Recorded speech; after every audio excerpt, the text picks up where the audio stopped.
दोस्तों, एक सवाल हमेशा उठता है कि पता नहीं क्यों, है ना? अब किसी भी विषय पर बात कीजिएगा तो आपके जहन में भी ये बात निकलेगी, पता नहीं क्यों। खाने को सादा दाल रोटी होती थी, लेकिन फिर भी किसी को खून की कमी नहीं होती थी, पता नहीं क्यों।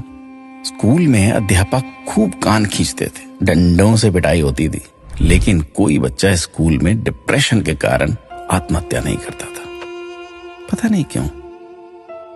बचपन में महंगे खिलौने नहीं मिलते थे, लेकिन हर खेल बहुत आनंदित करता था, पता नहीं क्यों। घर कच्चे होते थे, कमरे कम होते थे, लेकिन माता पिता कभी वृद्धाश्रम नहीं जाते थे, पता नहीं क्यों।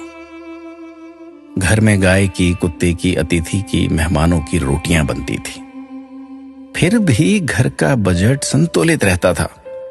आज सिर्फ अपने परिवार की रोटी महंगी हो गई, पता नहीं क्यों। महिलाओं के लिए कोई जिम या कसरत के लिए विशेष साधन नहीं थे, फिर भी महिलाएं संपूर्ण रूप से स्वस्थ रहती थी, पता नहीं क्यों।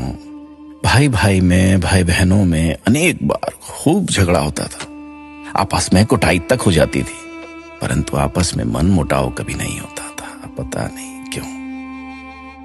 परिवार बहुत बड़े होते थे, पड़ोसियों के बच्चे भी दिन भर खेलते थे, फिर भी घरों में ही शादियां होती थी, पता नहीं क्यों।